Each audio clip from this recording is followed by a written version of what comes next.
Vijay, could you talk about how this great commercial, which is still talked about in the industry, and people still remember the Adidas commercial, that when Ram Advani told you that this is the idea and we have to execute this idea. So how did you started your preparation to execute that particular shot, which was like a frozen in a moment in the space and the camera moves around? Well, when Ram talked of the idea, it was, one had seen what is called time slice before, but one always thought that this was something uh, that the grips did it. You know, as a cinematographer, one is so much into lighting and the look of the thing that a lot of technical things we kind of take for granted that they are available to us. We just use it, whether it is a Steadicam or any kind of complicated crane which is coming up. We don't really get into the technical aspect of it as a view.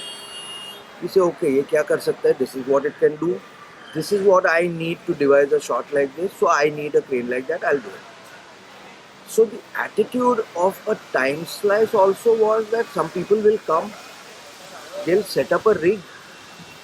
We trust them that this is how it is to be done, and then we'll set up the shot of what we want in the shot as the content. But Ram said, Vijay, we will have to crack it on our own. So I said, Ram, what do you mean by cracking it on our own? These people exist, we will just get them and do it. He said, no. And then we went through a discussion of how he had, I think, contacted people abroad to bring the rig and do it. But it was turning out to be too expensive or something like that. So it was understood in the first meeting that now we have to do it. We have to crack it. And one had heard that one does it with still cameras, so that's the route that we tried to follow first. And we said, okay, we will devise the rig, we will get into it, we will bring uh, our experience into it, our expertise into it, use our brain power, and devise a rig. Then we went about looking for someone who could guarantee to us that all the still cameras that we will use will trigger at the same time. A lot of people promised it would, but after more and more discussions, we realized that we are not reaching any point of total trust.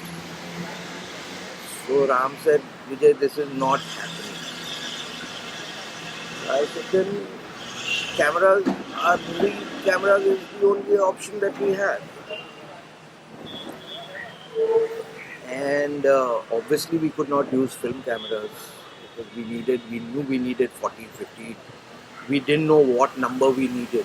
We were thinking of 100 still cameras first, but we didn't know because it was really like reinventing the wheel for us. We knew where we had to reach. We knew people have reached there very successfully, but we didn't know how to reach there, so we had to reinvent the wheel.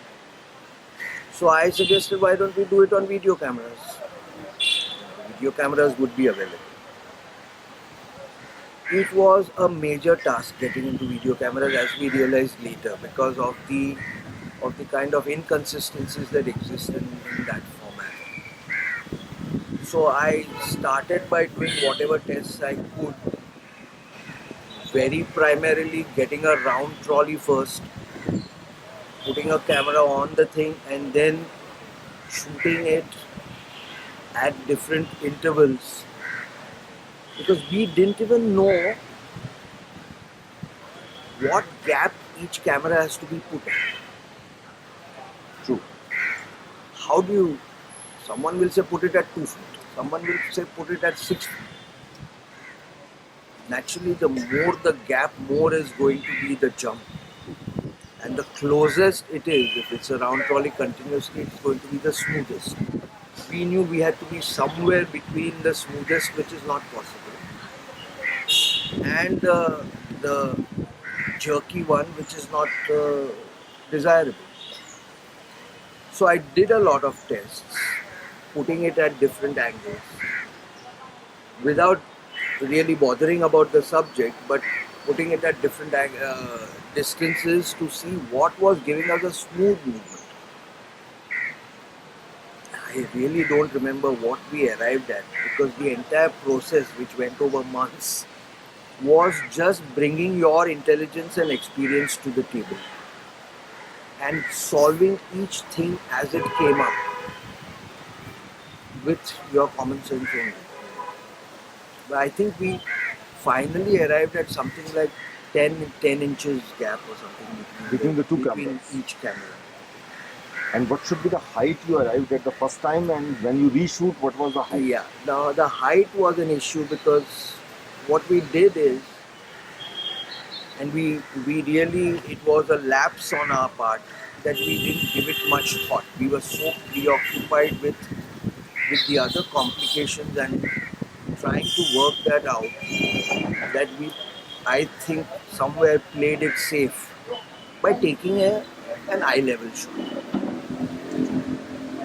We didn't give it a thought. So we took an eye level shot, and we realized that this will get cameras on tripods, see that the height is exactly the same on each, which will have to be measured very precisely. Then work out a system where you will keep cameras next to each other at that gap that you want, with minor adjustments as you go on aligning the cameras. Because as you realize, you put two cameras at 10 inches apart, and then you have to align it to a center point, because they are all looking at one center point.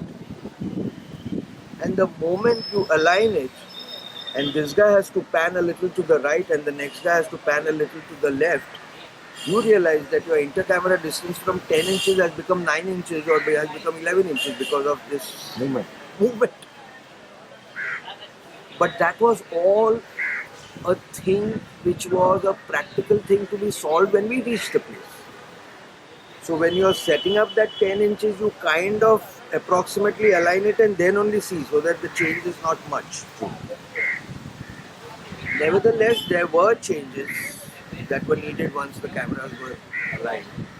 But you said that eye level. So I remember there was some kind of platforms were also created. We made a platform because it was to be shot in a stadium. Okay. And we said, instead of putting the tripod directly on the ground, whereby after half an hour we realized that one fellow, one leg has sinked a little more and his level has gone off, it's better that we have a solid ground. So I said, we must build a platform, and then on that platform we will put the cameras, which is what we did. And we also had worked out the kind of lensing that we wanted to do, because depending on the lens that we are using, we had to work out how much of an arc we could do, depending on the magnification of your lens. The arc which is allowed would differ. True. If you had a very wide angle lens, then you will not be able to do a longer arc, because the last camera would start coming into the frame of the first camera much sooner. But if you did a very telephoto lens, then you could do a longer arc till it was just out of the frame of the first camera. So we worked out on the computer with a computer guy. We worked out what lens we wanted, hence what the field of view of that lens will be. And we did a virtual thing on the computer where we said, okay, this is the arc of 106 degrees or whatever that was allowed for that lens, and then divide that distance. We worked out the field of view, which gave us the arc, how much of an arc we could do. We knew the distance from the subject that we wanted for that lens, so we then knew the circumference that we were allowed to get the maximum between the first and the last camera. And then once we got that distance of the circumference, we divided it by say 10 inches inter-camera, and hence we arrived at the number of cameras needed. Initially there were questions like people production asking me, sir, sab kitna cameras lagega? I said, I have no idea. Till we work out the lens and the distance, we will not know what distance we've got to work with. That is how we worked out 40, I don't know, I don't remember, 40 cameras or something we worked out, which was unheard of, how, because production was going mad on how to get those 40. So that is how we worked out each camera distance and worked out the number of cameras. But I remember that it was almost like a 360 degree. So The 360 How did degrees it is just happen? one shot. You see, once we had worked out how to put the cameras,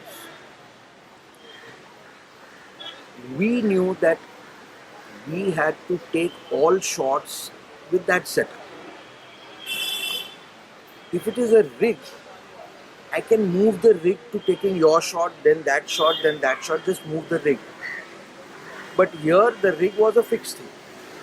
So now I had to move you and the other person to the field of view of this rig. So Ram said, I want one which is not restricting me to this much arc, I want a 360 degree. So I said, okay, we can do that. It's very simple, using the old technique of putting something in between for a cut. Cut is the only way. So if I have a 106 degree arc, that's all you have. You want to make it 212, then you have to use it twice. Which means logically, what does it tell you? That what your last camera has seen, now in the second shot, if your first camera sees exactly what the last camera has seen, then you are now continuing on to another 106 degrees. But to work that out, it is not just putting the character there exactly to that angle. We had to work out how the stumps and the pitch would change. That was the complicated. So we worked out that, and we just put something, a foreground for the last two cameras. Foreground to chahiye nahi, to how will I cut? It will jerk. So what we did is we did the 106, and for the last two cameras we put a fielder in the foreground. And then we repeated that fielder for the first two cameras for the next shot. Changed the alignment of the position of the pitch and continued. So it was making them in a reverse order. Not reverse, it was straight. It was straight. Suppose you start with camera 1 Okay. and reach up to camera 37, 38. Okay. 39 and 40 get blocked by the fielder who is Correct. logically there. Correct. You decide कि mid off is here or cover is here or whatever. That has to be Correct. following the cricket grammar. Yeah. Okay. So 39 and 40 cameras had the back of a fielder. Correct. Now for the second take, I changed the orientation of the pitch, Yes. okay, to be facing more towards me. Correct. Place that same fielder who was in camera 39-40 now on camera 1-2 Okay. and continue beyond him. Got it. And the orientation of the pitch has changed, so you do feel that it is still continuing in the same. Another thing, like once the first date was everything was over, then what was the necessity that after 2 months almost There's a long you story. reshot the whole thing? There is a lovely story, and this is where philosophy, I think, comes into every human being. I think it was divine intervention. This is how God says, Bacche, you are doing something, let me help. Now, if we had shot according to what we had decided, it would have been okay. What happened is, I started setting up in the morning at 6. Now, you will appreciate that it has to be done in one flow, putting the cameras. You cannot say, okay, these 10 cameras I'll put, that 10 cameras the other fellow will put, the other 30. You have to go in a progression. So I said I cannot trust anyone else to put the camera, so I will put the camera myself. Because while I'm putting the camera, as I told you, I will pan it towards the center. I will kind of do that so that then the work is minimized to change the inter-camera distance. So I put each camera on my own. Now even if you give me 10 minutes per camera, once the camera arrives in my hand, putting the height, putting the of that platform, because it cannot be in ahead or behind also. It has to follow one line. So there were plumb lines and all used to, position it. So even if you give me 10 minutes, you're talking of 400 minutes for 40 cameras just to be put at a table.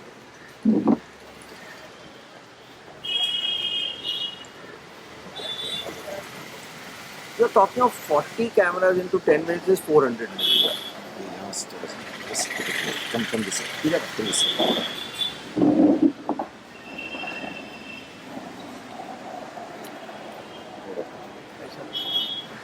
I'm always going first.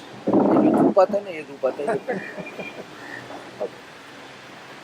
Yeah, 400 minutes if you give me for 40 cameras, you've already taken away how much? 6 sixes are 6 threes are 18, 6 hours, 6 sixes are 36. Correct. We're talking of 6-7 hours just for me to put the camera. But that has to be done, you can't help it. Plus production has to look at shift time and everything. So we started in the morning, 7 o'clock shift, we requested people start at 6. So from 6 o'clock I went on and on and on till afternoon. But it took longer than 10 minutes per camera because it's the first time we were really doing it. Because once the cameras were all positioned kind of approximately at the inter-camera distance, we had to align them to a center point, which was another big thing, because the center point, when you're talking of one camera, there is a center marking on the lens. You can find a center mark, you put a card there with a center, you align it. Correct. How do I align it in 3D for all the cameras? The same center point. Because the plane will change. Plane will change. So I devised a ball. 3D means you need a ball. So I fabricated a ball with a center circumference going like that. So that becomes the horizontal mark for all the cameras, same point. And I put spokes, like vertical spokes, on the sphere at as least a distance as I could, so that that becomes the vertical line for all of them together to go to some center point.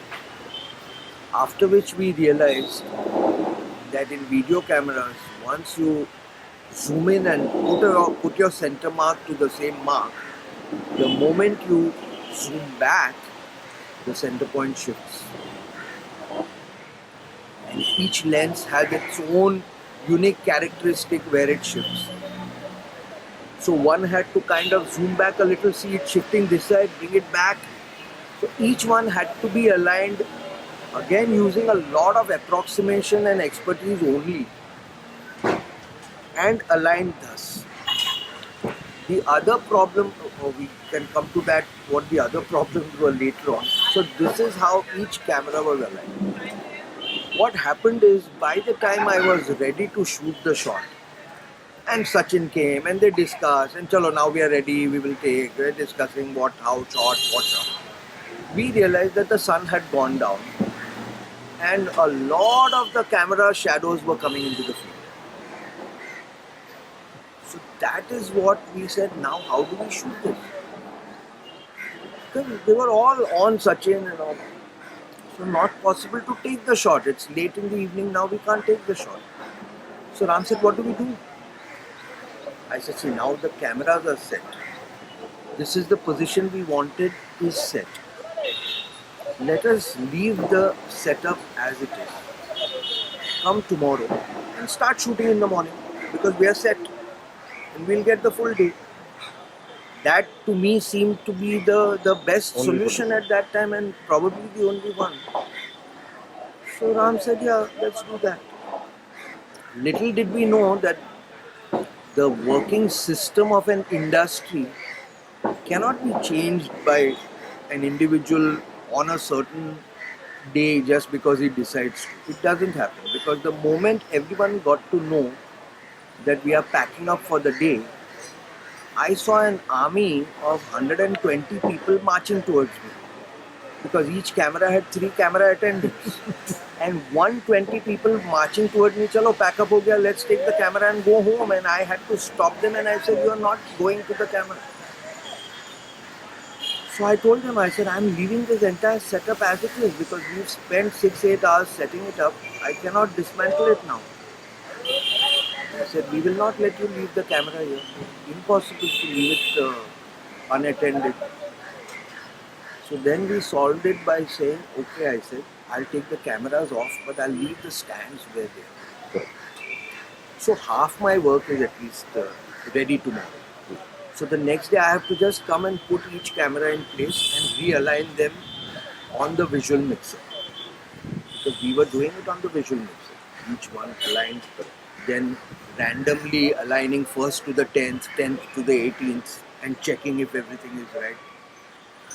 So they agreed luckily to that arrangement. So I physically took out each camera without shifting because we Indians are great at when we are doing this, Move our everything. elbow hits that, our knee hits this. So each camera was taken out, handed over to them, and we left the stand, the tripods in place. And we went home feeling very nice that we had achieved something, and next day we will go and just shoot it, and everything is fine. And at night I get a call from Ram. And Ram says, Vijay, why don't you go out into the balcony and see what's happening? And I told him, Ram, I am already seated in the balcony and I can see the rain happening. It had started to rain. Production moved very fast. They got plastic sheets and put it on the, everywhere. They made a shamiana over it, all that they did. On the cables, they got plastic to put on the cables and all. Anyway, the next morning when we reached the stadium, it was still drizzling. And we realized that it might be a rainy day. But we had no option but to put the cameras back and get ready. In case there is a break, then we shoot. So I started setting up the cameras. And again, it took whatever number of hours to set up. Meanwhile, it was drizzling away. And the drizzle started growing in intensity. And by afternoon, I was ready with the cameras, but it was pouring, raining. So Ram came up to me and said, Vijay, what do we do now? I said, I wish I could stop the rain, but I can't stop the rain. So we'll have to come tomorrow and shoot it again. So we said, okay, let's go and speak to Sachin. So we went to the pavilion and said, Sachin, it's raining. And Sachin said, I told you so. Because he said, we cricketers have a nose for the weather. When we enter the stadium, the first thing we do is we see which way the breeze is blowing, whether it's going to rain. So I said, Sachin, we DOPs also have a nose for weather. Where cloud is moving. Where cloud is moving, where sun is going to be when I'm ready, all that we also have. But I had no option. I knew it might be a rainy day, but I had to be ready. In case there is a break, we could have got the shot. But now that it's raining, it's a lost day, gone. So what do we do now? Because we are ready to shoot. Now only the rain has to stop. He said, we'll come tomorrow. Can you come tomorrow and do it? And Sachin has this smile on his face and says, tonight I'm going to Harare for a tournament. And Ram and I both were shattered. Now what do we do? Sachin is not available. Cameras are available. Rain might not be there tomorrow. Sachin is not available. That is how the divine intervention happened. God said, you are doing so much, do a little more. Okay. So we had no option but to dismantle. So he worked out with Sachin as to when he'll be back. Sachin said whatever after 2 months. So we said, okay, after 2 months we'll shoot again. Ram said, we have no option. That is how it happened that we had to dismantle the entire thing and set it up again. Why divine intervention is that because we had shot a little and then later on we went and saw it to see how smooth it is, whether it's working or not. It was working perfectly. But that is when Ram and I got the idea that now that we have kind of cracked it, why can't we do a Add on little something. more value addition? So I said, first to eye level is too boring. That is how we decided, let's do it as a low angle. Make it more dramatic. And I think we changed the lensing also. But mainly from eye level we went to a low level, which had its own set of huge problems that came up. But that is how we went to the low angle. We set up a platform low angle, Again, platform. which had its own problems because we said low means no tripod. Okay. We want to be ground level as much as possible. So let us get the cameras on patlas. There is no consistency of patlas. Some patlas are 4 inches high, some are 8 inches high. How do I arrive at what height to be at? It is impossible to do your research to go to each camera supplier and Figure out which patla. out each one. So I said then we should have our own patla. So we built our own platform and we said we will put the hi-hat on our plywood sheet. So we made plywood squares for each hi-hat to be removed from their patla and put on our own. And then we realized that each hi-hat is also different in size. Not consistent. So we made plywoods of different sizes, quarter inch, 1/8 inch, half inch, so that we could take the highest one as the minimum and then bring all the others up to that level consistently. Which was very time consuming, but that's how we went low. Great. Just last question. What was the basic reason of shooting it in black and white? The basic reason of shooting it in black and white was one of helplessness. Because different video cameras just did not match.